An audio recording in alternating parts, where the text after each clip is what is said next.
Hey, what's up guys, and welcome back to another Reddit Stories video. And today we will be going over some scary Appalachian stories from Reddit. And as the title implies and what I just said, this will be some people's first-hand experiences and stories from Appalachia and that interesting neck of the woods. And I really hope you enjoy this video because I really enjoyed the stories that I picked out for this video, and they are all just super interesting and they're great to listen to when you study, sleep, just work, or just want to watch a scary video. And this video is perfect for all of that. And also please like the video, it helps out a ton. And also please subscribe to the channel. It's the channel's goal to be at 500,000 subscribers, and I think we can do that kind of soon, so please subscribe. And all right, without further ado, let's get into some scary Appalachian stories from Reddit. The Appalachian Horror. I grew up in southern Appalachia, in western North Carolina, 30 minutes outside of the town in Asheville. The hills and hollers of the Appalachian Mountains are some of the oldest mountains in the world, with some of the rock formations dating back over 1 billion years. That quite literally means they were here before there were terrestrial animals. As with most things that have been on the earth for a long time, there were inexplicable anomalies, both benevolent and malevolent. For example, the Brown Mountain Lights. Never in my life have I felt threatened or uneasy when witnessing them from wise man's view. They're neither good nor evil, they just are. On the benevolent side, sometimes when you walk through an abandoned old church up near mom and dad's property line, you can feel good, warm, and happy energy. It's like the first warm day of summer when the sunshine is not too hot, but it's not too cold. Well, this story is not about one such anomaly. It's about something that was definitely malevolent. About a decade ago, I was in night school up at AB Tech, going to school for automotive mechanics. I would go into class about 2 p.m. after I got off my part-time job, and I would end up getting home about 10:30 p.m., depending on traffic. Every night, I drove the same road in my old 1973 W200 Dodge pickup. Some nights, it would get rather boring, and I would take a different route, jump off the I-40 and drive the back roads. On this particular evening, I decided to just stay on I-40 because I just wanted to go home and go to bed. It was Thursday and there was no class on Friday, and I wanted to get in bed early so I'd go out into the woods and go hiking early tomorrow morning and watch the sun come up. As I jumped off I-40 onto the exit where my parents lived, the night seemed to get darker and none of the animals that I could hear through my rolled down windows made any more noise. The cab of my truck became smaller and smaller and my breathing quickened. I've never faced any kind of anxiety in my life, but at that moment something felt off. There was no way I could put my finger on what it was. I came to a stop on the exit ramp, turned to go down the road, and I happened to notice that the gas station off the exit where mom and dad lived had no lights on. They were a 24-hour truck stop, and I always had lights on. But I didn't think about it again after noticing. I just chalked it up to the power being out, but I could not shake the feeling that something was definitely askew. I slowly shifted through all my old truck's gears, not wanting to make any more noise than an old pickup already did. I leaned over my steering wheel to look up at the moon through the windshield, and there were barely any stars visible, which was way out of the ordinary. If you've ever been to Appalachia, primarily the sparsely populated areas where I'm from, you can see the Milky Way on clear nights. An absence of stars back home is only due to clouds cover or whatever in the hell went on this particular night. As I rounded a particularly sharp left-hand curve and chugged through a straight stretch before the next right-hander, I looked at the ancient, decaying barn I always gazed at when riding that stretch of road and thought about how long that thing had been there and how many advancements in civilization it had seen. For the split second that my gaze wandered, a very large, sickly-looking dog ran out in front of my truck, no more than 10 feet in front of me. Old Betsy was a good truck, but she didn't stop well. Thump thump. I heard the fence posts I had left in my truck bounce up out of my bed and then back into it as I slid to a stop. My first thought was, oh god, now I have to go tell these neighbors that I ran over their dog. That shit doesn't go real far with people around here. It can really kind of set them off depending on the dog and the person. As I sat there breathing in the smell of burning rubber, something else found its way into my nose. The stench of rotting flesh. It's not a smell you ever forget once you smell it the first time. I didn't pay much attention to it at the time. I just chalked it up to some rotting roadkill nearby. Finally, I thought to myself, let me go check and see who this dog belongs to. I pushed my clutch in, shifted to reverse, and as I looked in my rearview mirror, illuminated by the haunting glow of my reverse lamps, was the same dog, only it wasn't on 4 legs anymore. It had stood up like a man well over 10 feet tall. Only then did it dawn on me that the front of my truck was every bit of 5 feet tall, and this dog was every bit of 5 feet tall at the shoulder, on all 4s. As it turned its head to look in the direction of my truck, I caught only a glimpse of this creature. It was not a dog, it was not a man, it was somewhere in between, and at the same time entirely separate altogether. Its skin hung loose off of it, its emaciated and thin frame like a raccoon. Bits of matted fur and dirt and mud clung to its legs like a disease. The right arm seemed a little longer than the left, and they both hung abnormally low, in relation to either animal this creature seemed to be. As it regained its senses, it turned and looked into the mirror like it knew exactly where I was sitting. The face was that of a man's, but the very edges of its face seemed to not be totally defined. They seemed to move and change like something you would see at a cellular level in a scientific documentary. There were no eyes, but only sockets, where eyes should have been. No hair, and the skin that was dripping off its face was cold, lifeless gray color. The nose was short and shoved into its face like a bulldog, but the teeth still haunt me. It was definitely carnivorous, and true to form of the rest of its unnatural look, many of the teeth didn't seem to be arranged in a natural way in its mouth. They seemed to fill and spill forth from the indefinable face, almost like they knew the horror they occupied, and they were searching for a way out. It stared through my life, into my eyes and past my soul. It seemed like an eternity, but it could not have been more than 5 seconds that I sat there, paralyzed. A light came on at a house next to the road, causing the creature to snap its gaze in that direction and tear off into the woods on its back 2 legs, like a man. I jammed my old truck in first gear and roasted tires all the way through first, snatched onto second gear, and drove as fast as I could home. When I got to the house, both of my parents were asleep. I went downstairs into my bedroom and loaded every firearm I possessed and locked all the doors. I couldn't wake them up. Who the fuck would believe that at 10:30 on a Thursday night? The basement was eerily quiet that night. Even their dogs that got up to raise hell at outside animals at all hours of the night were dead silent. The old post and beam house didn't even creak or pop that night, as was usual. At around 3 a.m., I started to finally get drowsy, and as I went to lay my head down to get some sleep, so I could still attempt to go hiking the next morning, I smelled the stench of death again. It was faint at first, but it was definitely there. I thought to myself, here's going crazy. None of that shit was real. But as I dwelt on it, I became more and more noticeable until it filled the entire basement. My dad has a home office in the basement with 2 large glass doors that face Pisgah National Forest, an impenetrable 500,000 acre woods. I finally worked up the courage to walk out of my bedroom and into the basement living room with my little tactical 12 gauge, loaded, tack light on. I covered the flashlight with my hand so as not to make my presence known until need be, and as I turned right out of the living room into my father's office, I shined the light through the glass doors. At the edge of the woods, there stood the creature. It was motionless. It stared right into the light, unafraid, with those soulless sockets, devoid of eyes. I quickly covered my tactical light, ran into the living room, flipped on the outdoor floodlights, and to my surprise, it was no longer standing at the edge of the woods. But between the house and the edge of the woods, still motionless, I swung the door open and fired every round I had in its direction. I must have scored a couple of hits because it screeched an unearthly scream, like that of a woman being slaughtered, as it took off into the woods. The dogs went crazy. Mom and Dad woke up asking me what the hell was going on. I told them that a bear had gotten to the trash and I was scaring it away. They didn't believe me, but I knew they wouldn't believe the truth either. I didn't sleep that night, or any time until the following Sunday. Everything seemed to return to normal. I didn't think about that creature again until I met my wife about 6 years later. Her mother's house sits at the mouth of the holler, no more than 4 or 5 miles up the road from my mother and father's.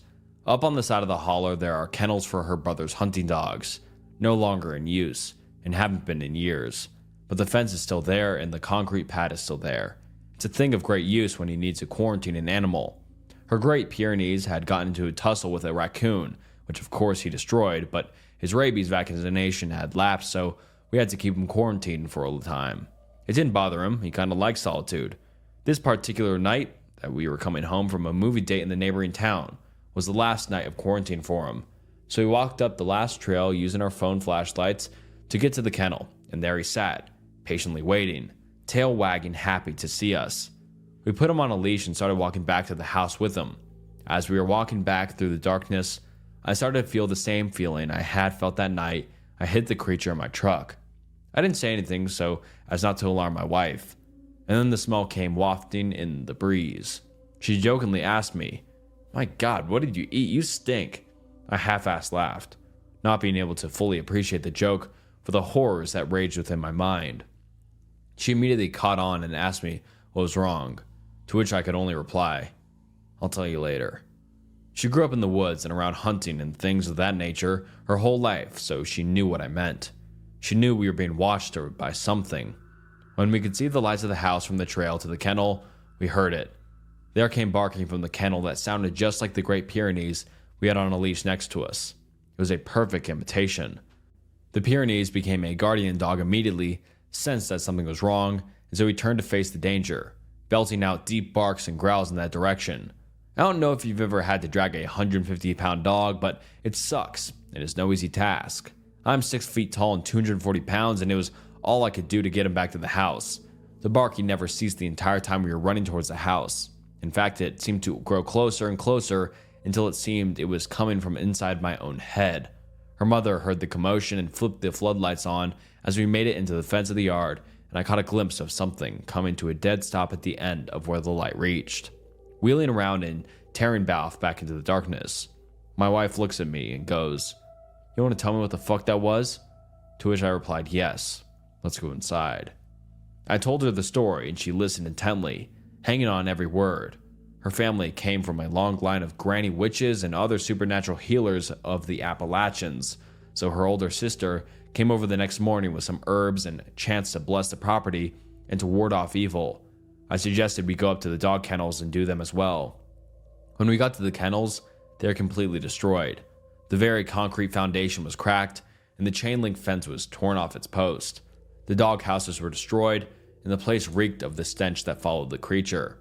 My wife's older sister just went about her business like normal, blessed the place, burned some herbs, and led us back onto the property. When we got in the house, she wheeled up on us suddenly and instructed us very firmly to never go into the woods after dark. Not until this thing left me alone. To make a long story short, my wife joined the military, and she ended up getting stationed in Delaware. Well, as someone who's lived around fairly large mountains and endless wilderness this entire life, Delaware is pretty terrible. At least that was my thought when we first moved into the middle of a 50,000 plus population city. Fortunately, though, it didn't take us long to find a house in a sleepy little community further south. We purchased the house and moved in with haste. We were both very grateful and glad to be out of the city and into a rural setting again. The land in Delaware seems lifeless in comparison to Appalachia. The sparsely populated woods don't possess any energy that goes on one way or another. The ground doesn't seem to be alive like it is in Appalachia. Having not thought about the creature in a long time, I resumed my staying outside after dark and playing with her dogs in a rather large yard that borders a small patch of woods. Well, last night I went outside to play with the dogs, and as dark sat in it, I built a decent-sized fire in my fire pit and consumed some good old-fashioned Appalachian mountain cough syrup from a mason jar. And just as the fire was dying down, my American bulldog tore off towards the woods. He has a habit of running off to go on adventures, so my immediate instinct was to chase him down in the yard and tackle him so he could not get away. As I tackled his 110-pound ass to the ground and threw him in the fireman's carry over my shoulders, I heard him begin to bark. Only the bark was not coming from him. The only sound coming from him was a deep rumbling growl, a noise I've never heard him make. It was a threatening noise. Something was definitely wrong, and as I ran with him on my shoulders back to the house, the stench of death again began to fill the air. The two other dogs must have caught wind of what was happening and met me at the back door, which I threw open, slammed shut, locked, and again loaded my firearms. How the hell could this thing have followed us 650 miles up here? As I flipped my floodlights on, at the back side of my house, several of the bushes and small trees at the forest edge were still shaking like something had just run through them. My dogs went crazy all night, barking and howling and attempting to get out the windows. I didn't sleep a bit. I don't think I will for a while. I know for sure I won't be in the woods after dark ever again in my life. Not until this thing is gone.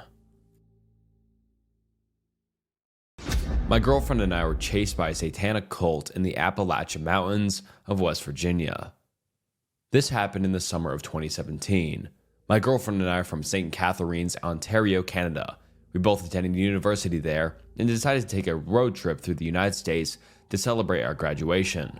Our destination was Miami, Florida. Her family owns a condo near the beach, so we had a free place to stay. We decided to drive instead of fly because we wanted to see a bit of the country on the way down and visit a few friends. The trip usually takes about 20 to 24 hours by car, non-stop. We were planning on making multiple stops. The first part of the road trip was a wonderful experience. We went shopping in Buffalo, then made our way to Pittsburgh and managed to catch a Pirates game. However, once we hit West Virginia, things changed. It was nothing but endless wilderness and a few small towns sprinkled in between. We had plans to meet up with some friends for dinner in Charlotte, North Carolina, so we wanted to get through West Virginia ASAP. We only made stops when we absolutely had to. We ended up stopping for gas at a pretty remote spot. My girlfriend and I got out of the car. I started pumping gas and she went inside to use the washroom and pick up some snacks. My tank was about half full when I heard a voice behind me ask, "Y'all lost?" I looked behind me and I saw a middle-aged white man with long, messy brown hair that reached down to his shoulders, and an unkempt beard with dashes of grays and what looked like to be dried up mucus. His clothes were torn and up and dirty, and he smelled like a mixture of beer, sweat, pee, and feces. He was a little overweight, but pretty tall. I'm 6 foot, and he was about 4 inches taller than me. The teeth he still had left were a yellowish brown. On his right cheek, just under his eye, was a tattoo of some kind of pentagram. I'm pretty into YouTube videos about true crime and cults, so I was able to recognize what it was pretty quickly. He was standing very close to my face, to the point where the smell of his breath was making me dizzy, so I backed up. No, sir. Just passing through," I said nervously.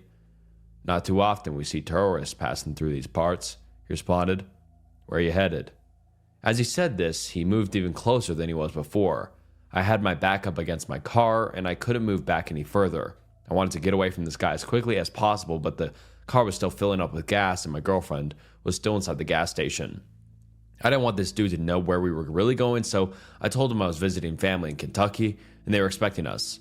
After I said this, he cracked a weird half smile, opening his mouth just wide enough for me to get a look at his teeth again. I'll never forget that face. His bloodshot eyes were staring deep into my soul. He let out a weird and sinister laugh. "How lovely," he said. "I'll see you kids around."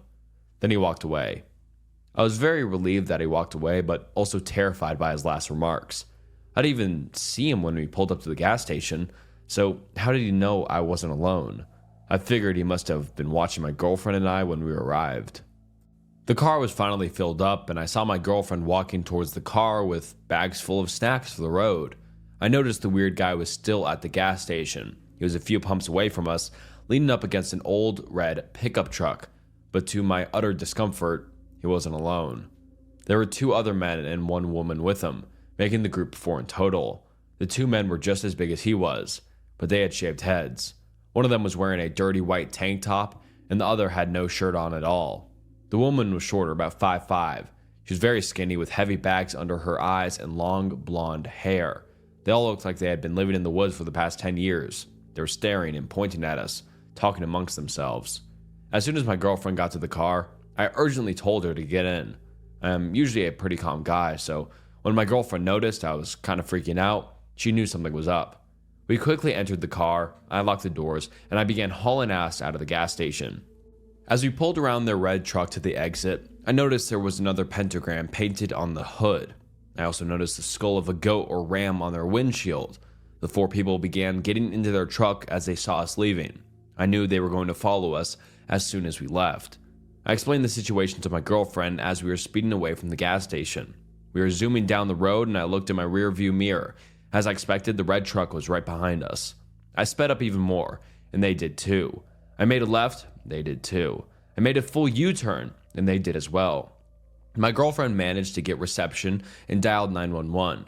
We gave the operator our location, and they gave us directions to the nearest police station. The operator also asked for the license plate, but the truck didn't have any.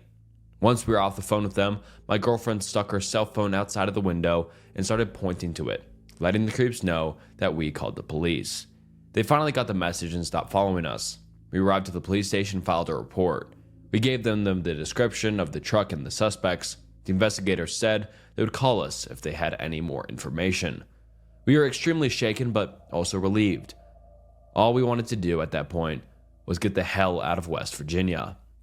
We thought we had shaken the group for good, but unfortunately, we were wrong. We decided to drive through the night to cover as much ground as possible. The area of Appalachia we were in had no streetlights, and I could only see what my headlights allowed me to see. Everything was fine until I noticed 2 headlights in my rearview mirror. At first, I didn't think anything of it, but I kept an eye on them. The headlights got closer and closer until they were tailgating us. To my complete shock and horror, it was the same red truck from the gas station. These people had somehow found us again and were right behind us.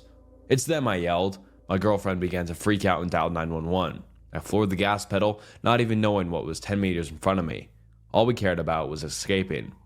We got a mile up the road until my girlfriend yelled, "Watch out." There were 3 dead cows blocking the narrow road. I slammed on the brakes. The red truck was right behind us, and we couldn't go forward. We knew we fell into a trap. All of a sudden, a naked man wearing a goat mask darted from out the woods and began hitting our car with what looked like a large axe. The naked man got on the hood of our car and started making cheap noises. My girlfriend was still on the phone with 911, but all she could do was scream. The people behind us got out of the red truck and began walking toward our car. 2 of them had rifles, and one of them had a large machete. I knew what I had to do. I put the car into reverse and floored it. The naked man fell off our car. We smashed into the truck, and I managed to knock it into a ditch. After the truck was out of the way, I pulled the fastest U-turn of my life, and we got out of there. The people were yelling all kinds of obscenities at us as we drove away. I drove as fast as I could away from these people until we finally arrived in a town and filed another police report. My girlfriend and I were uninjured, thankfully, but we were extremely traumatized.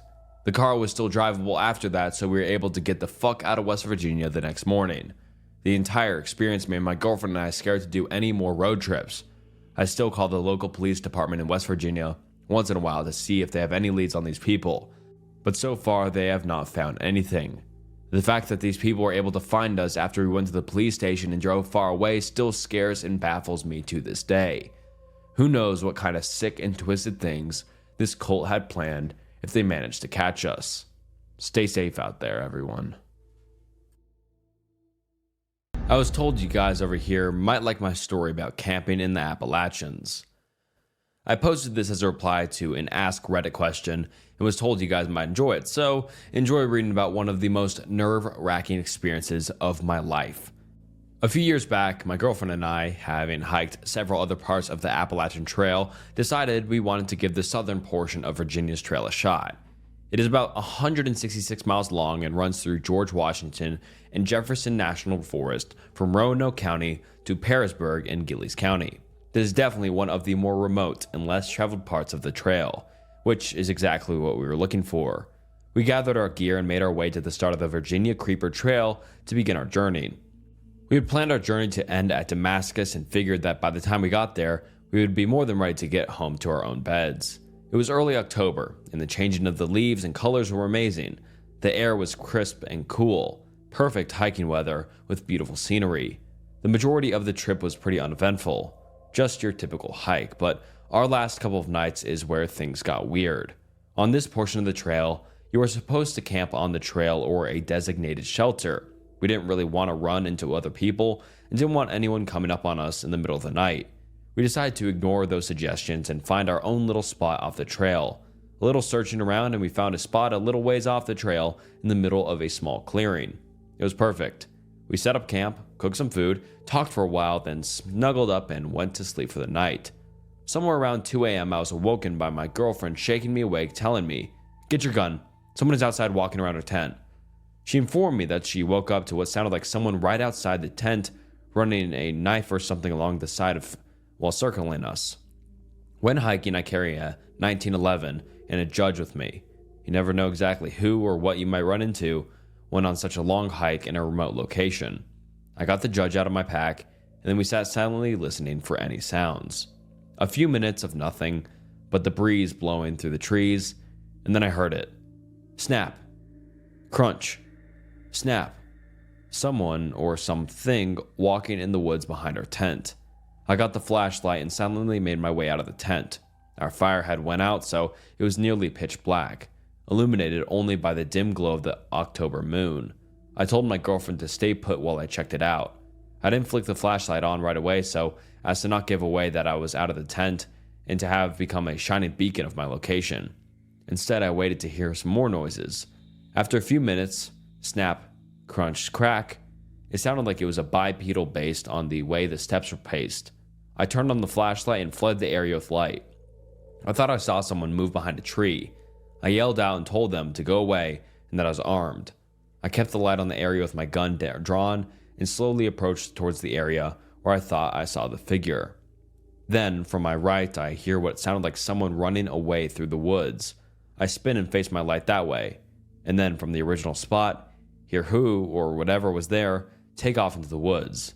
There's no way I'm giving chase, so I return to the campsite. I told my girlfriend about what happened, and I end up sitting guard outside the tent, in the darkness, until daybreak.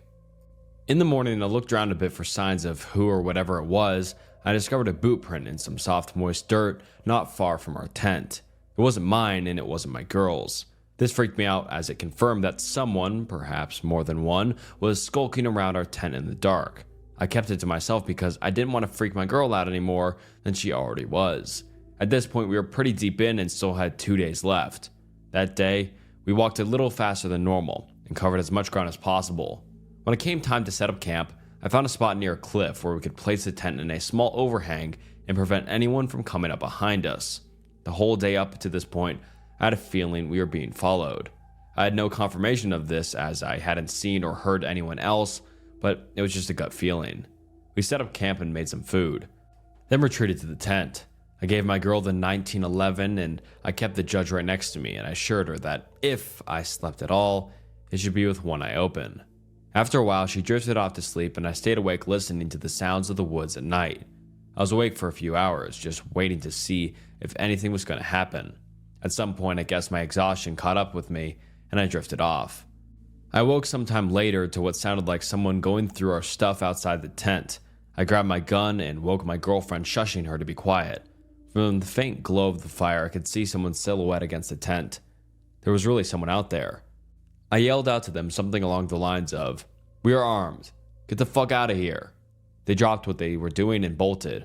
I came out of the tent, gun drawn and ready to shoot someone. Our stuff was strewn all about. They had rummaged through quite a bit of our stuff.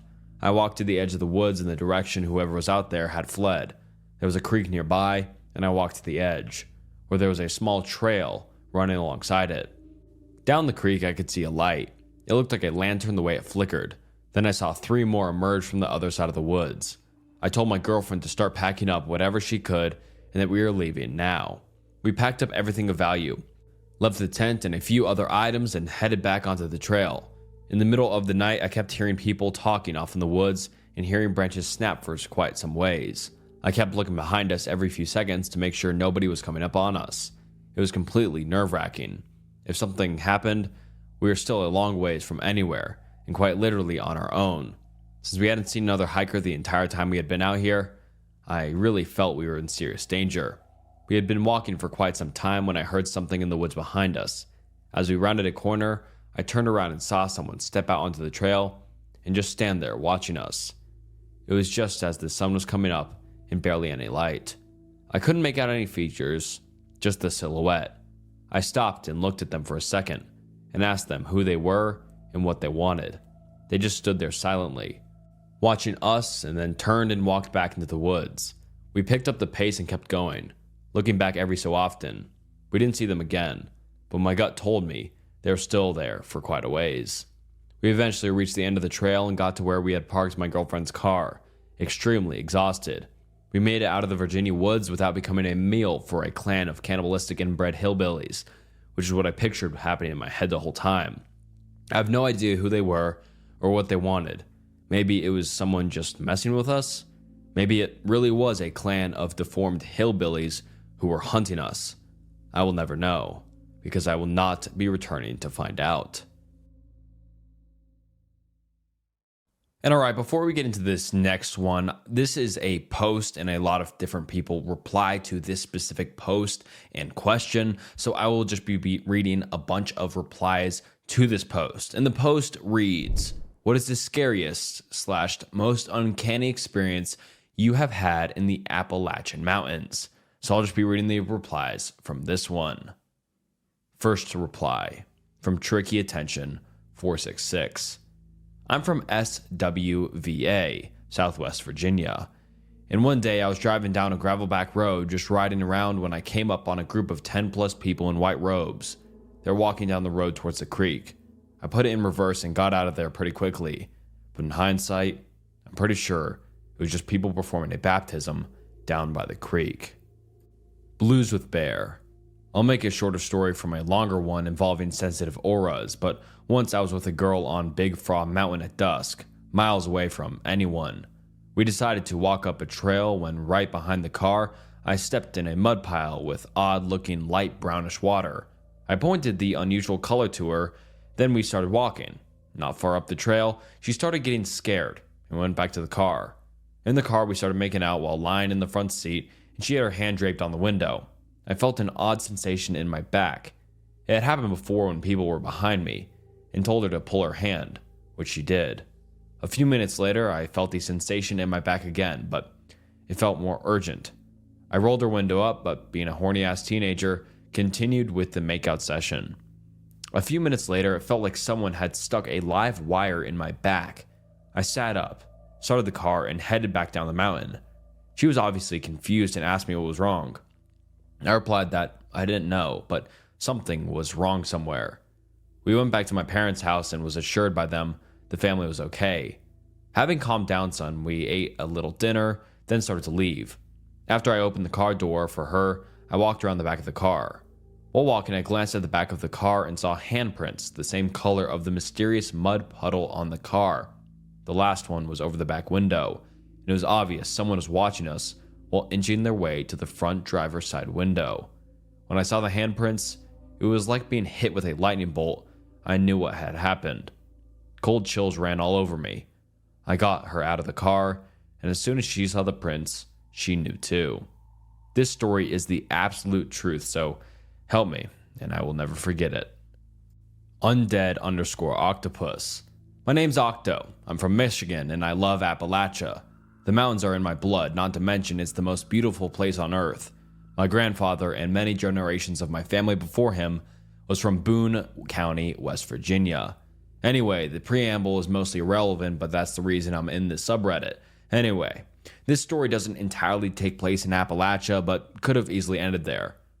A few years ago, one of my friend's parents paid me to pick their daughter up from New York City and bring her back to Detroit because she is somewhat disabled and she had missed a few Greyhounds that they had booked for her. The drive to New York City was relatively uneventful, got pulled over for having an out headlight, slept in my car at a rest stop, and woke up in western Pennsylvania to a misty mountain sunrise. I got to New York. The traffic sucked and there was nowhere to park, but eventually I found my friend. She loaded her stuff into my trusty HHR and we were off. Pretty much everything was going alright until we decided that we should stop and rest, again in the mountains of western PA.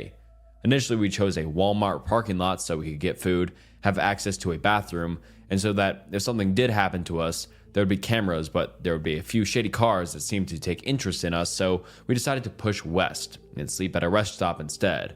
We tried that. When we got there, we had some snacks and just bullshitted till dark so we could safely go to sleep, but then I noticed something. There was a car sitting in the parking lot of the rest stop that looked eerily similar to one of those shady cars we had seen earlier. A newer Jeep brand SUV. White. I debated for a few minutes whether we should worry about it since there were probably tons of people who drive those before deciding to keep pushing west.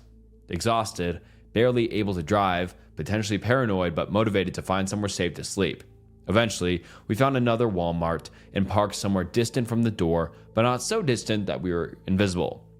Talked, bullshitted, and eventually were almost asleep. Until another white Jeep Compass pulled up right next to us.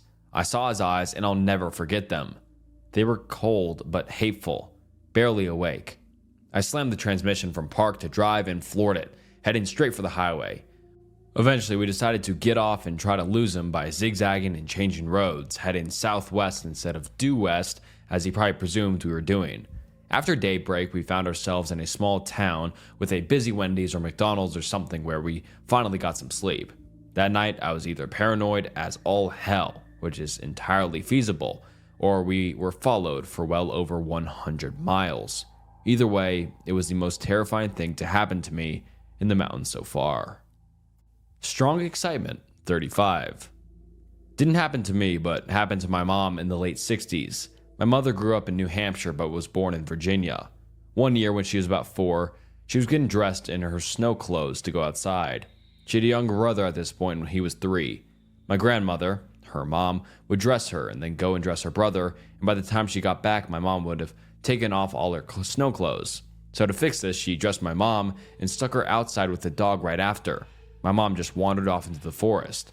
They lived pretty much in the middle of nowhere at this point. The dog went with her, and then she was missing for 2 days. The dog returned home. They thought she was dead. And then they found her a couple miles away, sitting at the bottom of a hill, covered in dirt and just plain in the snow. She doesn't remember what happened, but I guess she was just missing and then found. Even though there were tons of search efforts the 2 days that she was missing. And like dogs and everything. And she was also missing a lot of her snow clothes, which were never found.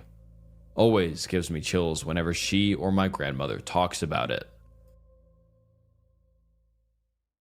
Alright, this is going to be another post, and this question was people who have done a multi-day hiking trip, such as the Appalachian Trail. What is your horror story from the trip? And the first one I will be reading is from user Stider14484. Night 1 of a trip at Sleeping Giant in Canada, I believe. First night out. I'm always a little jumpy because it takes a while to get used to the sounds of the woods, and this was no exception. It was a solo trip, so just me in a little tent on the edge of the forest, looking out onto a small slope down onto a pebble beach. I was having some real trouble getting to sleep. The woods were just so loud and my mind kept jumping to serial killer instead of normal wildlife. I was trying to convince myself otherwise when I hear some heavier footsteps, breaking twigs. My heart is in my throat because I just know I'm going to die all alone in the Canadian backwoods. Then I hear a crash and some falling rocks directly outside my tent, and I work up the courage to turn on my flashlight and unzip the door to have a look. At which point I catch the glimpse of the very clumsy woodland elk that had just fallen down the slope onto the beach right in front of me. Didn't die. Uranus be cold. I was on a canoe camping trip on a long, narrow lake. My wife and I had set up camp about halfway along the lake, and all was well. After dark, I went to wash my face in the lake, and I see 2 lights on the other side of the lake. It was only about 50 meters wide. As I'm watching, their headlamps fade and die, and then something big started snorting over there. A moose or bear? It was pretty loud. It was a still night, and so I called out to him, "Hey, are you alright?" Turns out they had accidentally started hiking from the wrong parking lot, delaying them an hour or 2. And then when they got to the lake, they had hiked down the wrong side of the lake. So I offered and then went and picked them up in my canoe and lent them a flashlight so they could set up. I think they were pretty relieved to have gotten away from whatever animal that was. If I hadn't been there, that would have been hours of hiking to get to the next campsite without lamps. The Quickness Inc. Day 3 of 5 was at a waterfall. There were a few large flat rocks, maybe 500 feet from the base of the falls, that were large enough to fit a tent. So that's what me and my tent mate did. It rained that evening. The rock we pitched on was raised from the surrounding river by a few feet when we set up camp, but the river quickly swelled once the rain started. To complicate things, the wind coming off the falls was pushing the falls facing wall of the tent in by about a foot or so, and rain was pouring horizontally through the space where the 2 zippers meet. At one point during the storm, I stepped out with the intent of moving our packs to higher ground, and while I was doing so, my tent mate decided to get a look at the situation as well. Well, as soon as he stepped out, the tent instantly caught a gust of wind and was swallowed by the river, sleeping bags and all. Luckily for us, there was a few solo guys in our group with extra room in their tents, but sleeping in a cramped 1.5 person tent with no sleeping bag or pads is not a fun experience to say the least. The following morning, we were able to fish our tent and lost gear off the river rocks below. The tent was a complete loss as both the rods were snapped in multiple sections and our sleeping bags and gear were waterlogged. We had to hit the trail though in order to make it to our next destination by nightfall, so we had no choice but to pack everything up and hike with all the extra weight. Somehow, we made it to our destination shortly after lunch and were blessed with a sunny, grassy clearing and an awesome dude in our party who thought to bring rope so we could string a clothesline and dry out all our gear before the evening. I learned a few valuable lessons on that trip. 1. Don't camp in the middle of a river. 2. Lash your tent down. 3. Bring rope because it's just handy to have. 4. The other people in your party might have to save your dumbass one day, so be humble. 5. Get a camp towel. A full-size terry cloth beach towel was like 20 pounds when soaking wet, and I would have done anything to yeet that thing off the side of a cliff if I had been a littering asshole. Wing sauce 7-Eleven.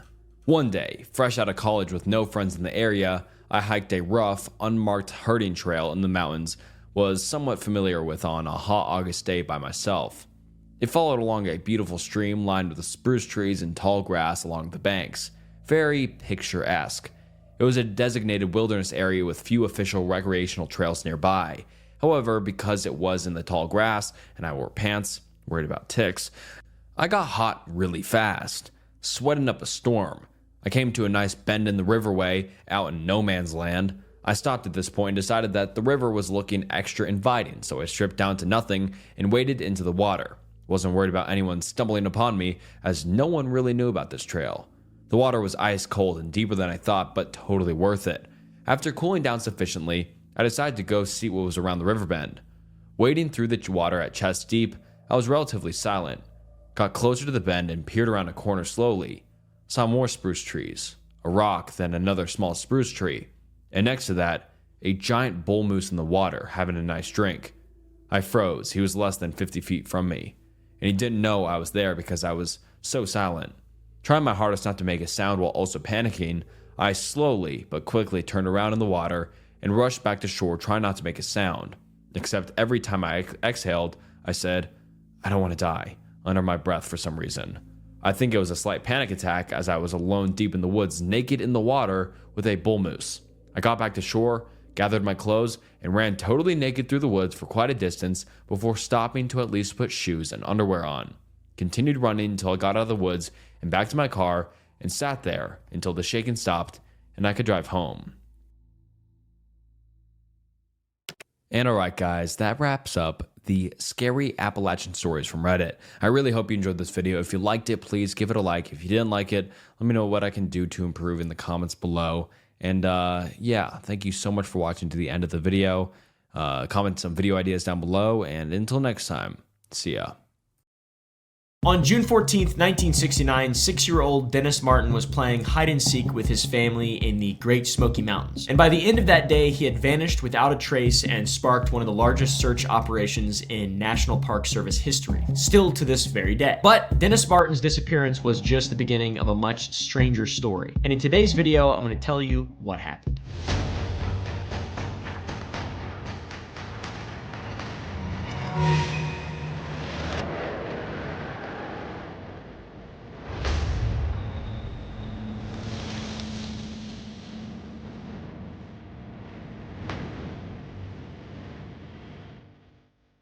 There's so much legend and mystery and myth and folklore in the Appalachian area, and it's finally time I do a bit of a deep dive video, rabbit hole on it, kind of, if you will. I'm not exactly sure. This video is going to be long, and it's going to be full of a lot of really wild stuff. So go ahead and hit the like button if you want to see more, I guess, right? This is the Holy Relic cam.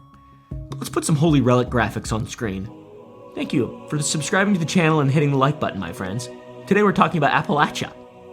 I love Appalachia. Dennis Martin was 5 days away from his 7th birthday when his family took him on his first overnight camping trip in the Smoky Mountains. By the way, this is the geographical location of the Smoky Mountains. It was Father's Day weekend, and 3 generations of the Martin family had hiked up to Spence Field, a 200-acre meadow sitting nearly 5,000 feet above sea level on the Tennessee-North Carolina border. By the way, driving anywhere between Tennessee and North Carolina is terrible. It's not fun. One time I had a migraine and I had to pull off the road because I was was gonna throw up. So bad. So many turns and hairpins going 55. I just ain't cut out for it, I guess. That's why I moved to Texas. I like it flat and straight. Dennis was with his father, William, his 9-year-old brother, Douglas, and his grandfather, Clyde. And they'd hiked 10 miles the day before from Cades Cove, camping overnight at Russell Field before making the final push to Spence Field that morning. And when they arrived at the meadow, they found another family already there. Dr. Carter Martin's family from Alabama. No relation to the Tennessee Martins, just a coinky-dink. At 4:30 in the afternoon, the kids came up with a game, an idea for a game. These are not experts in the development of games, and their design, quite frankly, was poor, but they were going to sneak around and surprise the adults. The plan was simple. Douglas and the other children would approach from one direction while Dennis would circle around from the other side and jump out and scare them, kind of like this. Not really anything like that. Not really anything like that. That was dumb. I should have done that. But unfortunately, there was a problem. Dennis was wearing a bright red shirt that would totally give him away. So the older kids told him he'd have to go alone and circle around the far side of the field where the thick rhododendron bushes would hide his insanely red shirt. William Martin watched his son walk toward the tree line, and the red shirt made Dennis easy to track as he picked his way through the mountain laurel and rhododendron. If you don't know what that looks like, it's just, thick kind of brush. It's beautiful. It's beautiful, especially mountain laurel. After about 5 minutes, Douglas and the other kids executed their part perfectly, jumping out and surprising the adults with shouts and laughter. Everybody played along, acting startled and scolding the children with smiles on their faces. Obviously, it's a classic children's game. It's poorly designed, but still, it's what kids do, I think. But Dennis never showed back up, and his father, William, looked toward where he had last seen his son's red shirt disappearing into the bushes. He called his name. There was no answer. He called again, louder. He then started to worry and kept on calling, but still nothing. The thing was, Dennis was an obedient kid who always came when called. He wasn't the type to wander off and hide when he heard, especially concern in the voice of his father. William started to search toward the trees, and grandfather Clyde searched in the opposite direction. Both Martin families spread out across the meadow, calling Dennis's name, trying to find him. And by 6 p.m. that same day, as daylight started to fade and the temperature started dropping, they all knew something was terribly wrong. But this is where and why the story gets really strange. A lot of you, I'm sure, have heard of this missing persons case in Appalachia. It's one of the most famous missing persons cases of all time. It's just a kid who was there 1 minute and then he disappears the next. 7 miles southwest of Spence Field, near a place called Sea Branch, a man named Harold Key was having a picnic with his family, and at some point between 6 o'clock and 6:45, a couple hours after Dennis had disappeared, Harold heard something that haunted him and has haunted him for the rest of his life. It was a scream that Harold later described as enormous and sickening and fundamentally wrong. It wasn't the cry of an animal or anything he'd ever heard in his decades of mountain living. It wasn't a human in distress. It was something else entirely. The scream caused Harold and his family to look up from their meal and scan the tree line. And within minutes of that otherworldly scream, they saw something. A man emerged from the woods moving fast through the undergrowth and brush, but it wasn't a hiker or anything usual. This man moved like he was being pursued or like he was pursuing something. His appearance was disturbing to them. He was unkempt, he had hair past his shoulders, torn and dirty clothes, and it looked like he'd been living rough in the mountains for months. He was kind of like the wild man in Red Dead Redemption 2. Could never get that son of a bitch. I don't actually think you can get him, to be honest. So you say you got him, you are a liar. I don't even think you can get him, all right? So don't try to act like you're better than us. Over the man's shoulder, Harold and his family said they saw it looked like he carried something that was similar to cloth or clothing. And the moment the strange man spotted the Key family watching him, he immediately changed course and plunged deeper into the forest, then disappeared completely. And Harold Key carefully noted the time between 6 and 6:45 p.m. on June 14th. This was 1969. So if we think about the timeline, that's Dennis Martin disappearing at 4:30 p.m. from Spence Field, and 2 hours later, 7 miles away, Harold Key hears a beast scream and saw a wild man carrying what appeared to be some kind of clothing. Could a 6-year-old child cover 7 miles of wilderness on his own? I don't think so. It seems impossible. But could something have carried him that far?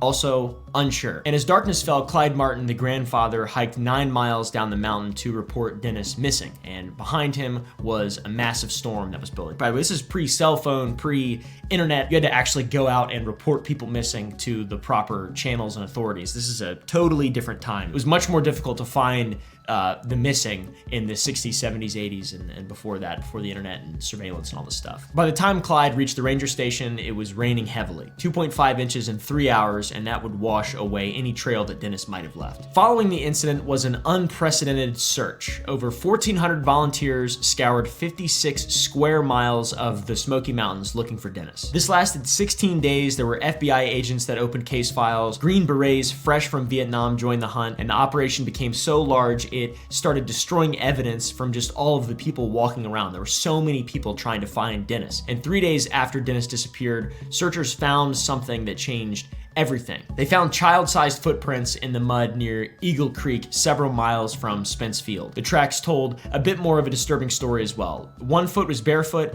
and the other showed the pattern of a boy's Oxford shoe in size 2.5, which was exactly what Dennis had been wearing. The prints led towards water and then simply stopped, and park officials immediately dismissed the evidence for some reason. They said the footprints must belong to a Boy Scout in the search party because they were too far from Dennis' last known location, and they were made by someone older than 6, which I don't understand how you, I mean, looking back, obviously hindsight's 2020, but it seems absurd to just be like, definitely not Dennis at all. Retired park ranger Dwight McCarter studied those footprints for decades. He said that the tracks weren't part of a group pattern. They led away from the search area and not towards it, and they showed purpose and direction, not the random wandering of a lost child. And also, none of the children who were searching had been barefoot either, so a huge plot hole in the weird excuse for that. The official search continued for 2 more weeks before ending in utter failure. Dennis Martin was never found. There was no trace of his clothing ever discovered, and no remains were ever recovered. He simply ceased to exist at 4:30 p.m. on June 14th, 1969, which is completely f***ing mind-boggling that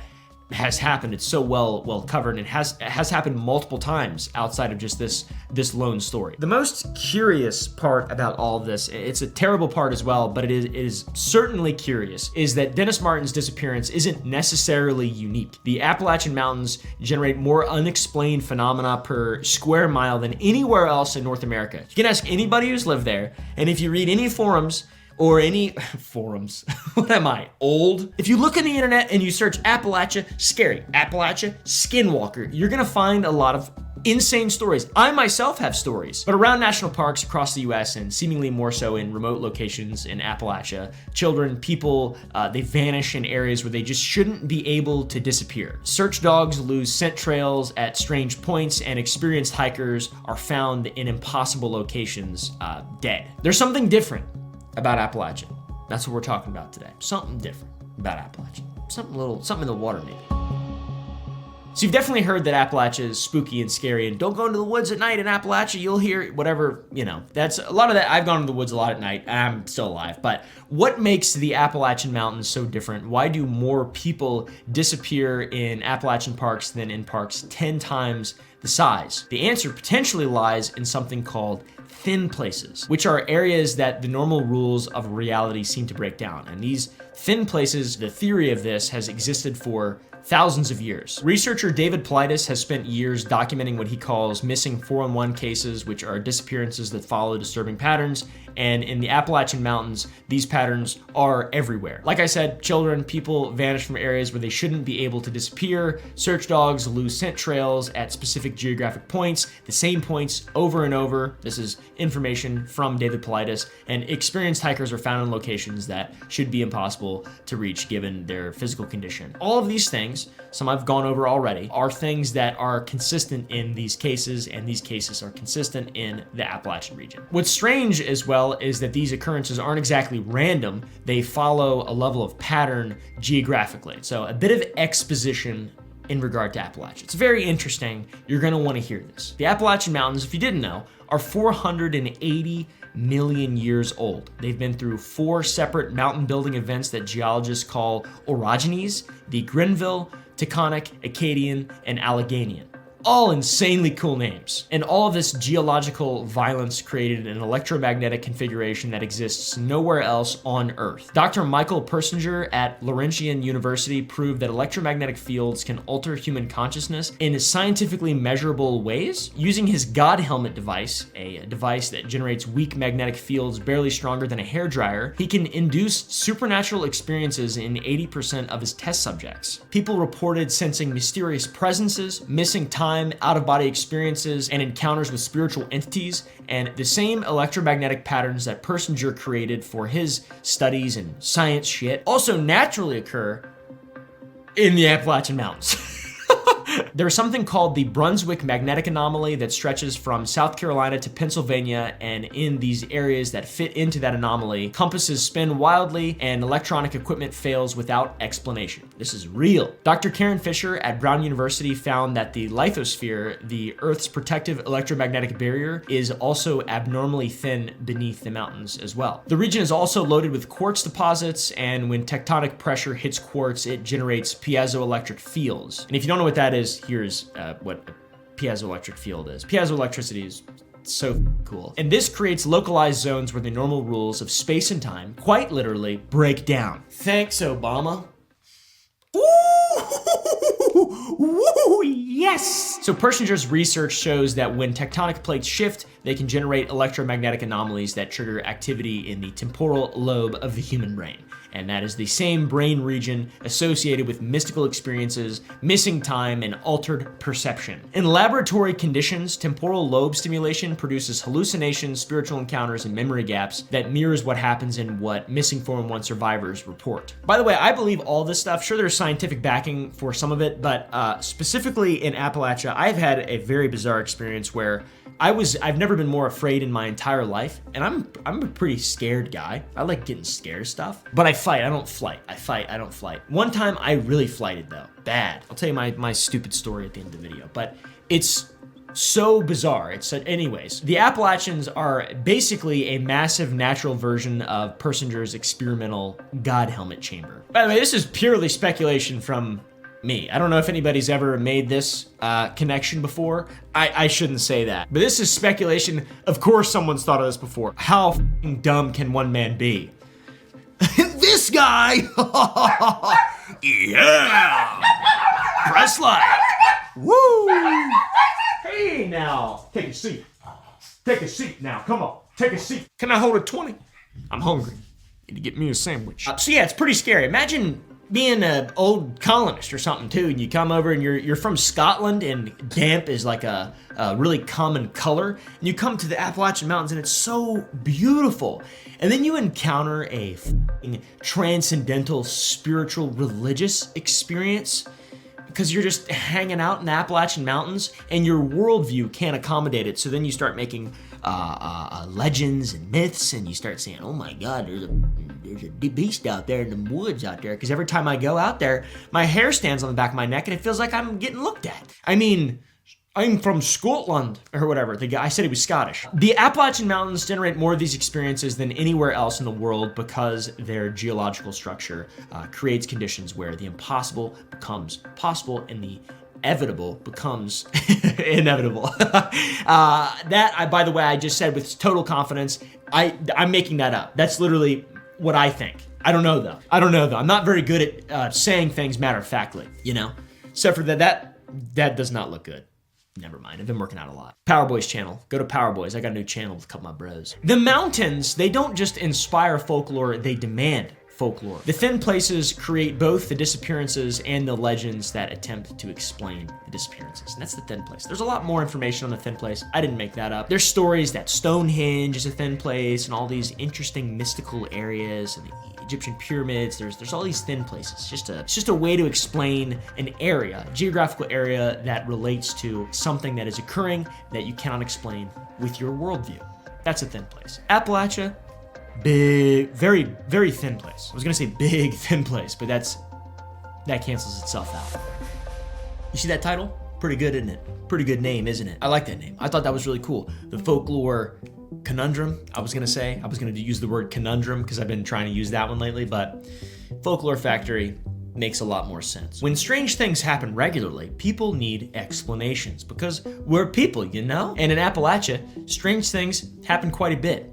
Remember that Scottish guy I talked about? Think about it. You're living in a remote mountain hollow where children occasionally disappear and reappear miles away with no memory of how they got there.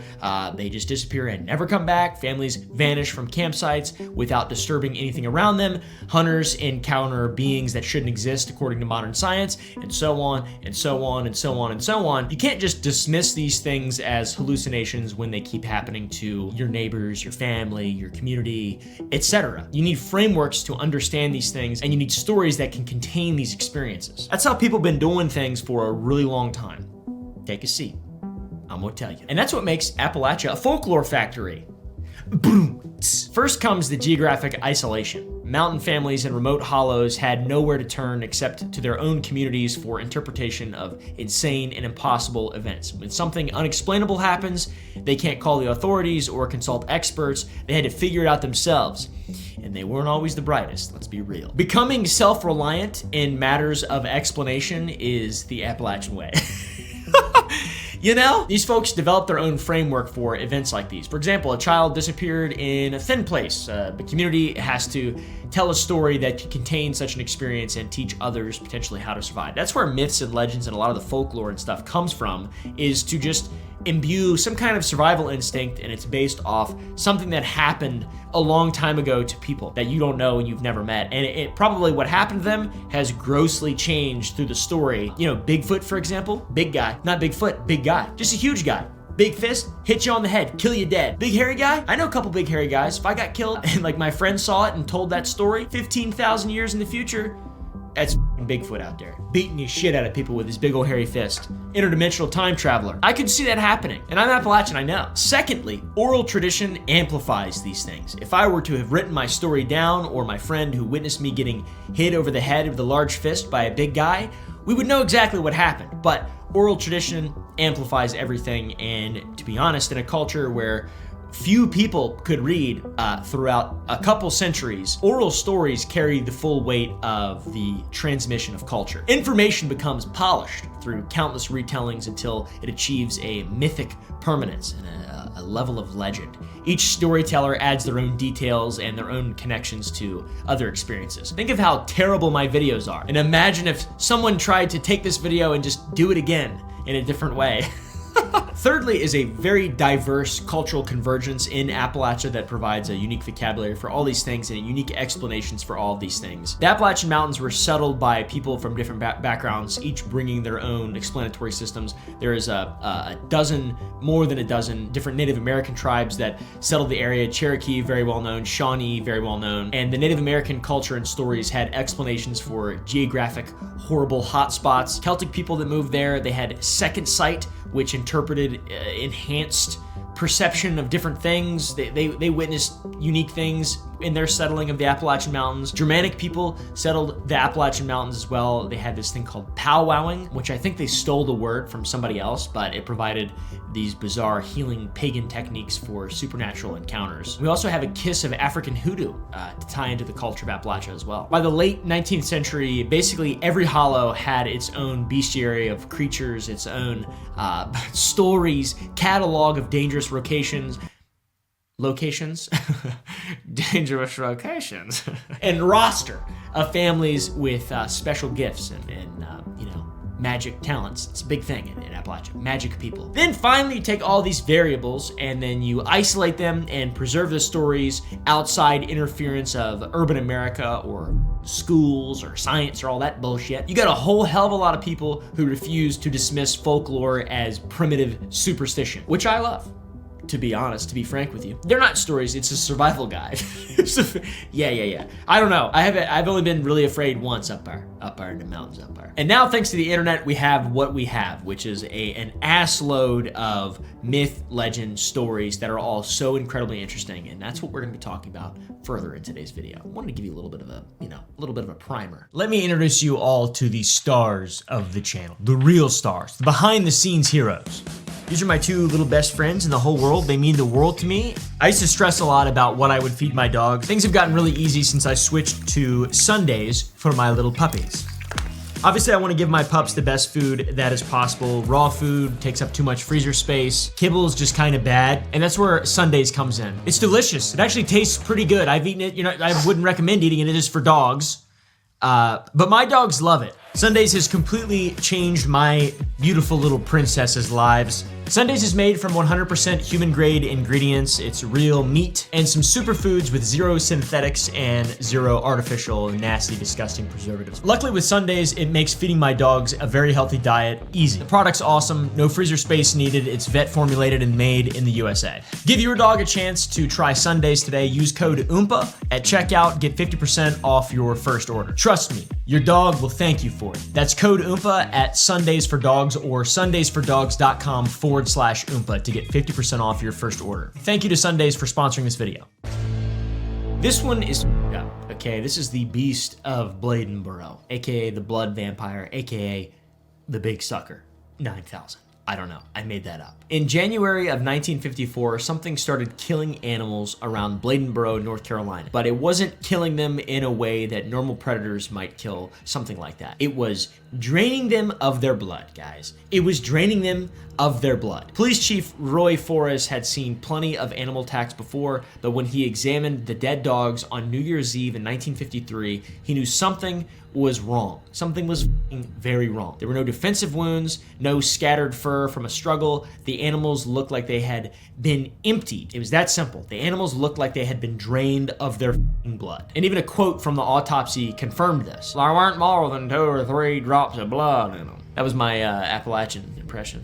I know a lot of folk up on there. Another bizarre detail is that the wounds each animal faced were basically identical. There was surgical precision, jawbone smashed, bottom lips split. Something was methodically and systematically draining the life out of these animals. So this was Bladenboro, a small town of 800 people. Usually their news was about the price of tobacco or high school basketball. But over 13 days in January of 1954, something came out of the pine forest out there, and it turned Bladenboro from a sleepy, regular-ass Appalachian town to a nightmareville. Scary beast, something's draining creatures of blood. The story does get a lot more strange. On December 29th in 1953, a woman in a nearby town called Clarkton saw a large cat-like creature disappearing into the darkness. Her neighbor's dogs were missing by morning. And a few days later, on January 1st, Johnny Voust discovered the method. He said, "My dogs put up a good fight. There was blood all over the porch, big puddles of it, and there was a pool of saliva on the porch as well. It killed one dog at 10:30 and left it lying there, and my dad wrapped the dog up in a blanket,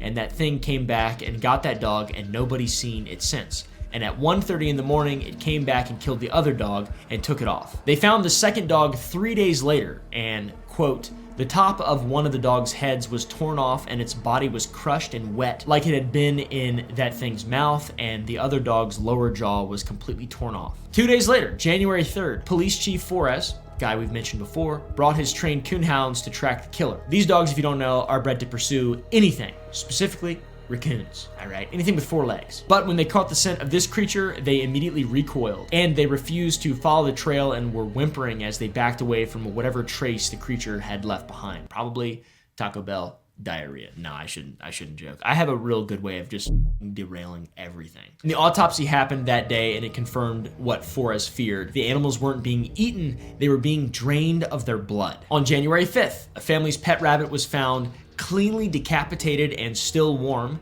and that same day, a man named Tater Shaw, best name ever, witnessed something that would haunt him for the rest of his old tater life. That sumbitch is a tumor. He found a goat with its skull crushed flat. He said, "His head was flat as a fritter." Come on, man, yeah, come on. Hey, take a seat, mother. Shaw remembered the event decades later. He said, "It had a great big old crack, it was word." And Shaw spread 4 fingers across his palm to show the paw prints the size of silver dollars, bigger than my small baby hands. But it's not over. On January 6th, Mrs. C.E. Kinlaw stepped onto her front porch at 7:30 p.m. to hang laundry, and 20 feet away in the gathering darkness, the beast was waiting for her. The 21-year-old mother looked up to see a large cat-like creature moving toward her with deliberate intent. Its eyes reflected the porch lights as it sized up this new prey, the first human that it had reportedly approached. Mrs. Kinlaw screamed and ran inside, and her husband Charles grabbed his shotgun and rushed out, but only found cat-like paw prints bigger than a silver dollar, scattered across the yard. So, the beast that was methodically killing with surgical precision all kinds of dogs and other creatures had shown an interest in human blood. You know who else has an interest in human blood? Frankie does. Frankie, come here, buddy. Come here, buddy. Come on, Frankie. Come on, Frankie. Come on. Good girl. Yeah, that's right. She doesn't like the relic very much. Okay, Frankie. Okay, come on. Okay, have some. Have a bite. Have a bite, Frankie. Have a bite, Frankie. Have a bite. Have a bite. Oh, she's chews on my body. After this, panic spread through Bladenboro. Women locked themselves indoors after sunset, and men who had never owned firearms bought shotguns and pistols. Liberals! Families with outdoor privies started using chamber pots inside their houses to avoid nighttime trips to the old pooper right there. But I tell you what the... Then came the sound of the creature, and that was one of the worst parts, aside from the draining animals of blood, of course. Witnesses described the same unearthly cry, like a baby crying or a woman with a knife stuck in her back. Oh! I like to imagine that's what... Or a baby is... Babies are so annoying, dude. Professional hunter S.W. Garrett heard this sound while tracking and compared it to a panther scream, but admitted he had never heard anything quite like it. There's theories of them old skunk ape up in there. Or not skunk ape, wampus beast. And also, I've seen so there's cougars, allegedly, that have traversed. There's one that they found, I think, in Connecticut. Pretty sure. I don't know why I don't think of this stuff when I'm writing the doc and I have to like make shit up. I don't know. I'm such an idiot. I'm going off the beaten path here. There's a cougar though that they found really far into New England, which means it's perfectly feasible that one could be in Appalachia, of course. And I swear on my mother's life, my family found cougar, well, large cat. I don't want to say cougar, especially if I'm swearing on my mother's life, all right? But large cat-like prints that were really large, that were really big. And then the distance between the actual prints, this is in fresh snow, by the way. The distance between the prints was like 13 feet. It's very scary. I remember finding that as a young boy in Gore, Virginia, near the West Virginia line. Anyways, back to this story. The cry echoed through the pine forest. It was a sound that would make blood freeze and would turn brave men into little bitch chicken shits. Beyond this, witnesses of the creature paint a picture of something that defies classification. 4.5 feet long,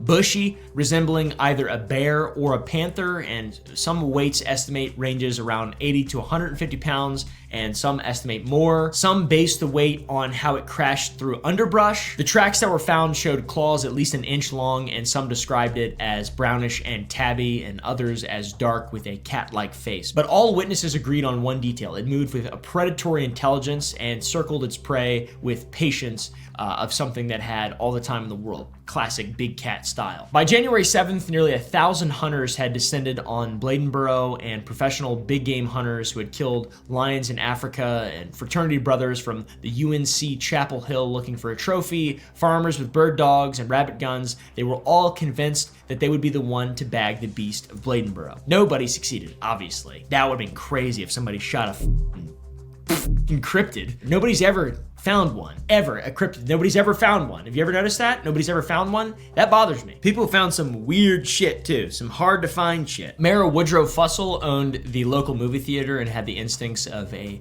born showman. And as hunters poured into his town, he made a phone call to Charlotte and booked a film for January 9th called The Big Cats. And his advertisements read, "Now you can see the cat. We've got him on the screen and in Technicolor." Because of genius. And the same day the movie played, Fussell called off the hunt. There were too many guns, too much desperation, and too much of a chance that an overexcited hunter might shoot somebody. Shoot somebody, because that happens too, man. The Wilmington Morning Star headline captured this moment perfectly. Vampire Beast wins Battle of Bladenboro. What kind of gun would you have taken to get your beast of Bladenboro? I would have taken one of these. I would have taken probably this to fight the beast of Bladenboro, potentially. 300 blackout. Pretty unique, I guess. Could have been interesting for sure. I like this little thing, it's nice. Eddie kill a beast out there, I tell you what. On January 13th, Luther Davis found a bobcat struggling in a steel trap 4 miles from town. He shot it and dragged it to the town square where Mayor Fussell hung it from a flagpole with the sign, "This is the beast of Bladenboro." The killing stopped and the hunters went home and the newspapers moved on. But In my opinion, that was not the beast of Bladenboro. Come on, a bobcat? They're not that scary. Sure, they sound like a screaming woman who's been stabbed with a knife in her back, kind of like that scream that I made earlier. Questions are still out there remaining, okay, guys? Sure, bobcats are loud and annoying, but they don't drain creatures. Could a 20-pound bobcat kill a 90-pound dog and drain it of blood? How did it crush skulls and smash jaws with surgical precision?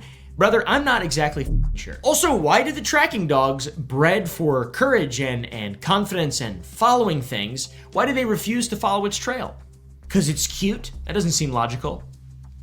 Or does it? I feel like he ain't doing enough right now. Should I get rid of the Holy Relic cam? I also have this camera, which I haven't even used yet. Hey man, come on now, son bitch. Leave these aliens down here. Come on now. What the hell you doing talking over there? What the? Get this though. Years later, Meryl. Get this though. Why did I f***ing say that? Hey, get this. Years later, Mayor Fussell admitted to an interviewer, a little publicity never hurt a small town. Or he said, a little publicity never done hurt a small town. Because he's evil and he's southern.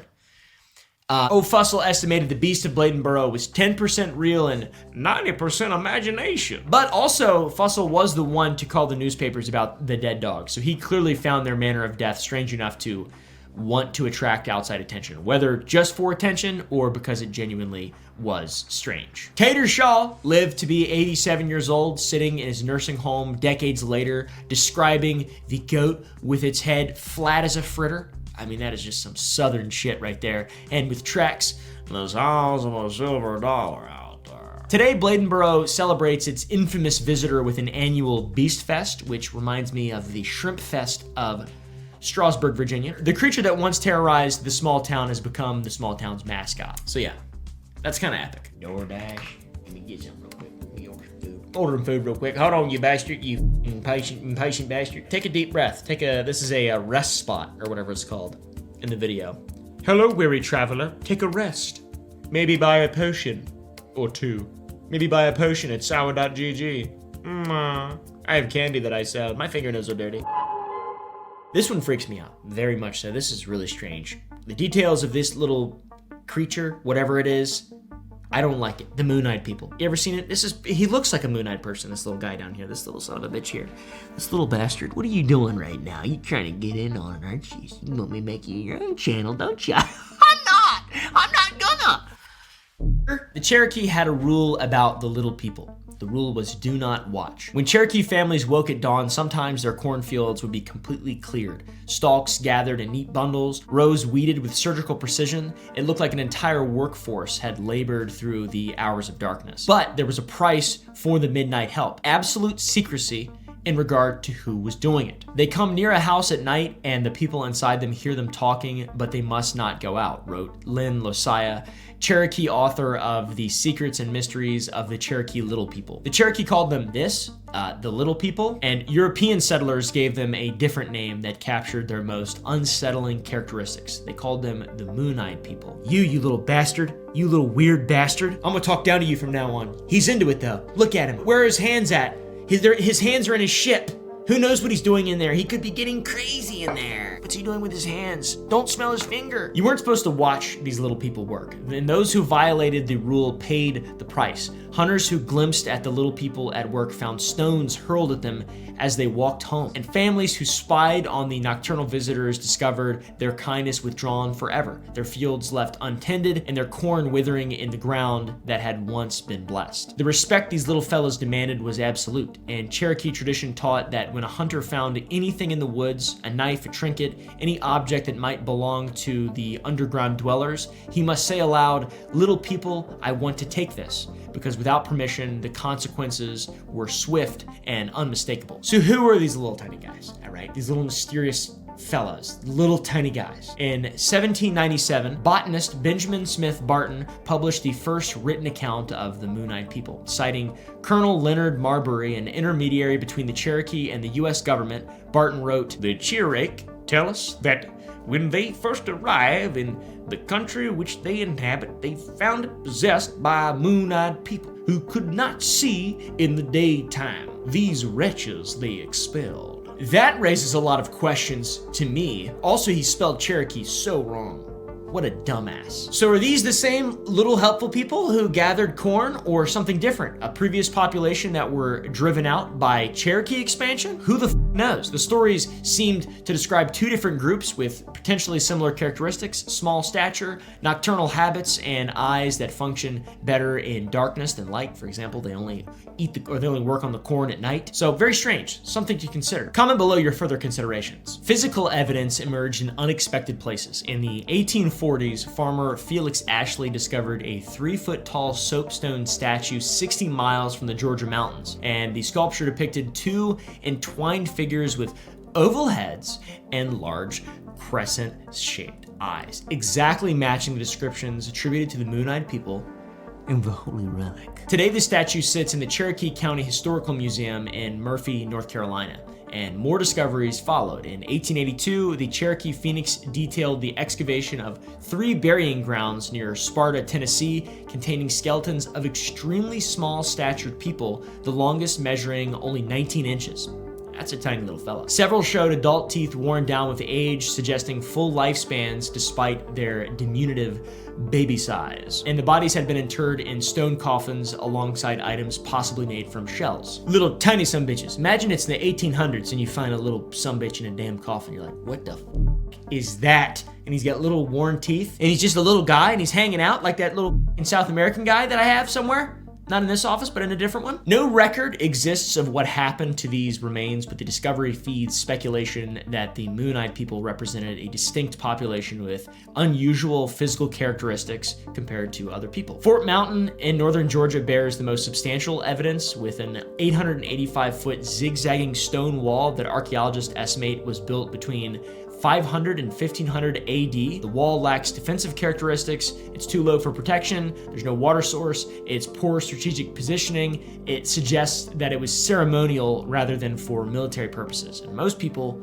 build walls for military purposes. And Emmanuel Stewart, a park manager at Fort Mountain State Park, says that it's one of the reasons why people visit every day is to ask about the Moon-Eyed People and the legend and that. And a historical marker at the end site credits Moon-Eyed People with the wall's construction, but Stewart notes that archaeological excavations have revealed few clues about its actual builders. So we have no idea, we're purely just speculating. Now, it's really important also to mention that the earliest documented accounts come from not Cherokee sources, but from white settlers eager to explain pre-Columbian ruins in terms that they could understand, the native stuff. So, you know, for some reason they're like, there were aliens up there. What the f?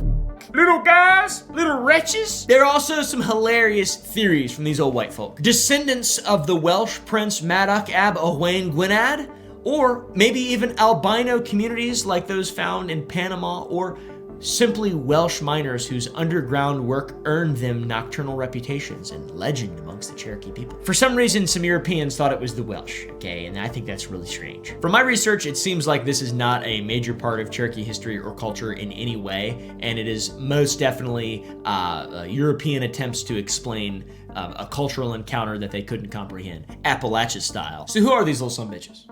That's what I want to know. We need to get to the bottom of that shit. 19 inches? That's pretty small. Adult teeth? Strange. I'm growing weary of this guy. Ooh. Oh, I don't like this one. This one freaks me out a little bit. 2 as well. I think I said that about all the other ones as well, but ghost stories in particular, ones along this line, wish didn't happen, alright? This is the Bell Witch. In 1817, something started tormenting the Bell family in Robertson County, Tennessee. And by 1820, it had killed the father and become America's most famous ghost story. But there's an issue. Almost everything we know about this story comes from a single source that, get this, could be fabricated. This one I'm gonna push back against a little more, because I have to, because it makes me feel more safe at night when I'm thinking about maybe whether or not the ghost is gonna come get me. I have to be able to skeptically dissect this one. This all started in October of 1817 when John Bell was hunting on his property. His dogs, which had tracked wildcats through the Cumberland woods, suddenly cowered behind him. And in his cornfield sat something that looked like a dog with an oversized rabbit head, and it was watching him with intelligent eyes. Bell fired his rifle and the creature vanished. By December, the sounds began. Every night after the family went to bed, something moved through the walls of their farmhouse, scratching and gnawing. It was the sound of invisible rats chewing through wood that showed no damage in the morning. The noises followed a deliberate pattern, starting soft and building into a crescendo that would eventually shake the entire house. Fast forward a little bit to January of 1818, a 12-year-old daughter, Betsy Bell, woke up screaming with red welts across her face. Something invisible had slapped her hard enough to leave handprints on her cheeks, and after this, the attacks escalated. Her hair was pulled until she shrieked, pins driven into her skin, and her bed covers were ripped away in the freezing winter air at night. So that's pretty mean, but this entity saved its worst treatment for John Bell Sr. He began to experience facial paralysis. His tongue swelled until he couldn't speak, and during meals, his throat would constrict without warning, forcing him to struggle for breath while the invisible presence seemed to watch with satisfaction. Multiple physicians checked this guy out and had little to no medical explanation. To be fair, it's 1818, so yeah, you know, by spring of 1818, the entity found a voice. It said, "I am a spirit." Apparently, it sounded like a weak whisper of an old woman, so I'm a spirit. an Appalachian old woman, I assume. I was once very happy, but have been disturbed. That's apparently what it said. That's good writing, dude. The voice grew stronger with each conversation until it could quote scripture with scholarly precision and debate theology with visiting ministers. It's like the Luke Belmar of ghosts, quoting scripture to debate ministers. The entity also demonstrated impossible knowledge. For example, it recited 2 different sermons that were being delivered simultaneously 13 miles apart. It shared intimate details about neighbors' private affairs. For example, how often Hank be slapping it. All right, how often he be slapping it, dude. He's like this guy. He's like this little holy relic with his little hands in his ship. The entity also spoke in accents and languages from around the world, like this one. Muchacho chakalakalak. The voice called itself Kate and claimed to be the spirit of Kate Batts, a neighbor John Bell had disputed with over land transactions, which would be so funny. The Monopoly Man entity is mad at you. But the thing was, Kate Batts was alive and would outlive John Bell by 27 years, so first time ever a ghost has claimed to be someone who is not dead. James Johnston, a respected church elder and the Bells' closest friend, stayed overnight to investigate, and he helped Hank slap it. The entity ripped his covers away and slapped his face. Not with his penis, but with, I don't know, its ghost hand.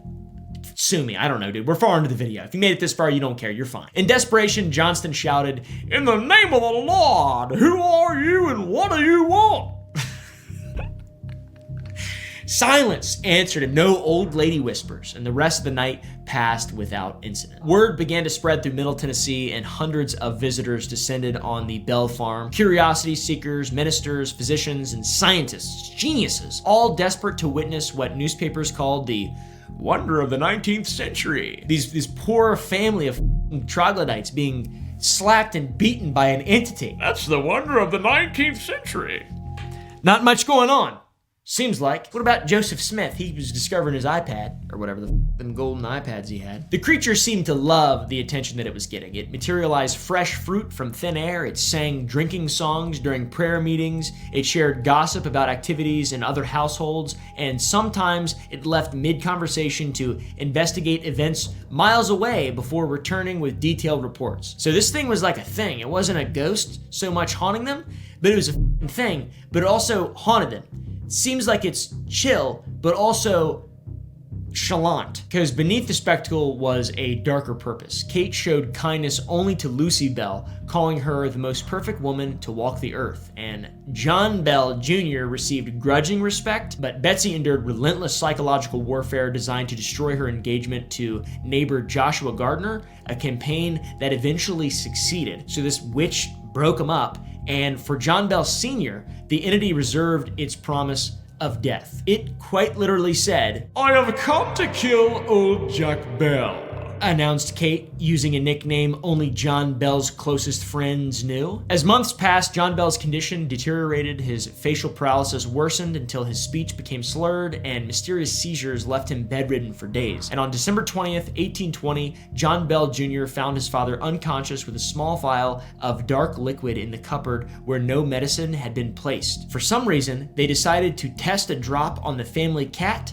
and the animal died and convulsed within seconds. So this was something bad. At this moment, the Bell Witch's voice filled the house with triumphant laughter. I gave old Jack a big dose of that last night when he was fast asleep. It fixed him right. John Bell Sr. died that afternoon, and as mourners gathered for his funeral, the entity sang bawdy drinking songs and laughed like a disrespectful dickhead. And Tennessee, as a result of this, became the only state to officially recognize a death caused by supernatural forces. You see, there's a problem with the story though. Virtually every detail comes from Martin Van Buren Ingram. It comes from his 1894 book, An Authenticated History of the Famous Bell Witch. Now, this is not Martin Van Buren, the 8th President of the United States of America. This is Martin Van Buren Ingram, author of An Authenticated History of the Famous Bell Witch. Now, Ingram did claim to base his account on the diary of Richard William Bell, which was John's son, but Richard was only 6 years old when the haunting began, so there's A, 0% chance he had a f***ing diary, and B, he was probably making shit up because he's a child. Plus, no one has ever seen this diary. Modern researchers suspect it never existed. Plus, Ingram's credibility has serious issues. He's kind of a massive piece of shit. I shouldn't say that, but he's not alive, so I can slander him all I want. He claimed the Saturday Evening Post published and then retracted an 1849 article about the Bell Witch, an article that extensive archival research has never located, and his account includes themes and anachronisms inappropriate for the 1817 to 1821 period, which is pretty damning in and of itself, but most damning, every person with direct knowledge of the events was dead when Ingram began his research in the 1890s. Tabloid moment. Love this guy. So yeah, Ingram, he also made up a bunch of shit about Andrew Jackson and some guy using supernatural events as a campaign, as, I don't know, like an epithet in a campaign. I don't know, but something did create this legend. He didn't just make it up entirely. For example, an 1820 journal entry by military officer John R. Bell does describe hearing about a young woman accompanied by a mysterious voice that thousands had visited to witness. That's pretty interesting. And articles from 1856 retail parts of the Bell Witch story confirming the tale did exist, but this was decades before Ingram's embellishments. So the kernel of truth may involve poltergeist activity that is centered on troubled teenager Betsy Bell, maybe some psychological manipulation by someone with knowledge of mesmerism and stage magic, or potentially this was just, frontier hysteria. Also, Betsy Bell, during all this stuff, married her former school teacher, Richard Powell, in 1824. So basically this guy broke her up and then wanted to marry her. This guy was the ghost, okay? And this was also a dude who was 11 years her senior who had expressed interest in her throughout the haunting. And get this, Powell possessed knowledge of mesmerism, ventriloquism, and what contemporaries would describe as mathematical genius. So the guy was pretty smart, especially compared to the others around that time. Some people suggest that Powell orchestrated the phenomena, but there is no definitive proof. I like to imagine it was real. But also, that guy really wanted to have a strange relationship with a young girl. So anyways, so what y'all think about that? I think that was funny, a little cool one to kind of include in this Appalachian folklore video. Comment down below. Does it seem realistic? To me, it seems like bullshit, but what do I know? All right, this is the Brown Mountain Lights. This is the Brown Mountain Lights. What are these? For over a century, mysterious lights have appeared above Brown Mountain in North Carolina, defying every attempt at a complete explanation. There's some good explanations, but there's a lot of incomplete explanations. Science has solved some of this mystery, but it couldn't solve all of it. It's kind of fun to have this at the end of our story because I think the Bell Witch one was kind of goofy. Obviously, all the missing 4-on-1 stuff is super interesting. The Vampire Beast of North Carolina as well, that's cool. But this is just so Appalachian, such an interesting, unique story. The Brown Mountain Lights to this day are still unexplained and have only gotten stranger. The lights were first officially reported around 1910 and appeared with clockwork precision. Every night at 7:30, then again at 10 o'clock, red lights would rise above the mountain's crest like a silent firework. They would hover for less than a minute and then wink out of existence. But the story probably goes back a bit further. According to family tradition, Josiah Fate Wiseman first noticed a strange flash of light around 1854 when camping in what is now known as Wiseman's View. The light appeared at the same place on the horizon at about the same time every single night, varying by at most half an hour. And Fate would return repeatedly, staring into the distance until he caught the glimpse of light. You gotta remember, 1854, this is before light. This is fucking before lights, really. Especially before automotive headlights, locomotive headlights, there's no airplanes. Lights are weird to these people. This is like magic shit. The timing of this, though, 1854, with the whole not having light thing, is interesting. The first train in western North Carolina began nightly service between Morganton and Salisbury in 1858, and trains follow consistent schedules, just like Fate's light did, but it doesn't explain everything that came later, and it doesn't even really explain that, in my opinion, all right? Because there's sun reflecting off a train. What are you talking about? It's aliens! Of course. By 1913, the lights had gained some serious attention. The Charlotte Daily Observer described mysterious lights seen just above the horizon every night, red in color, appearing punctually at specific times. Anderson Lovin was described as an old and reliable resident, had been watching them since 1897. I think he's a damn goober. That's what I think he is. Some bitch up there watching lights up there. It's weird as hell. The mystery reached Washington, D.C. in 1913, and the U.S. Geological Survey sent D.B. Sterrett to investigate, and his conclusion was swift. He said, "Locomotive headlights, nothing more, the case is closed, y'all dumb, I'm going back to D.C. to smoke crack with Marion Barry." But DB, whatever your name was, a couple years later, 1916, the Great Flood happens. Train service around Brown Mountain ceases for several weeks. The lights continued to appear. Explain that, you fucker. By 1922, the government tried to explain it again, sending geologist George Rogers Mansfield for the most thorough investigation in the history of the lights. Mansfield arrived with serious equipment, telescopes, camera, mapping tools, a 36-inch Moby huge dildo he got on Amazon 4 years ago. He established 3 observation stations and spent weeks plotting every light with scientific precision. And what he found seemed to destroy the legend. Night after night, Mansfield traced each mysterious light to a mundane source. Train headlights, automobile headlights, mountain roads, brush fires, you name it. And it makes sense. This guy was out there explaining that shit. Apparently, the Catawba Valley east of Marion forms a perfect atmosphere of cool air that creates refraction that can bend and scatter light from distant sources, and it makes it look strange and spooky. That's what this guy said. This was Mansfield's final accounting. He said 47% of the lights were automobile headlights, 33% locomotive, 10% stationary electric lights, and 10% brush fires. So this guy was like, it's all makes sense. There's a lot of mystery to this, and this government official, damn yellerbelly yuppie, comes in here, tries to explain it. Well, it's actually headlights, locomotives, and actually people didn't start experiencing the light. You shut the f up. It's mysterious. It's cool as f. In 1965, Ralph Lale, who displayed what he claimed as a mummified alien in his rock shop, published a book detailing his extraterrestrial encounters on Brown Mountain. This feller claimed that aliens took him to their home planet of Venus. So the Brown Mountain lights, not are they just headlights or St. Elmo's fire, St. Elmer, nor are they ball lightning. But those are all explanations that people have. So yeah, a lot of speculating in regard to the Brown Mountain lights. I think it's really cool. To me, it seems like it could be mineral deposits or just car headlights, things like that. Unique laboratory of different atmospheric conditions in that little valley down there to cause everything to look real strange. Or it could be ghosts and monsters and demons and cryptids, and it's just classic Appalachia.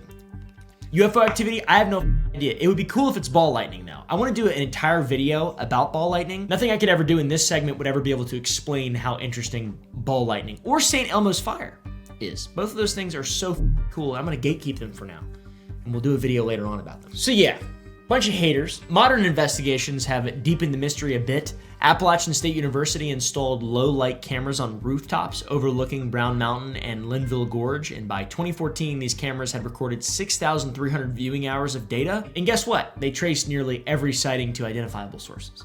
Cars, headlights, aircraft, atmospheric phenomena, planets, nearly every sighting.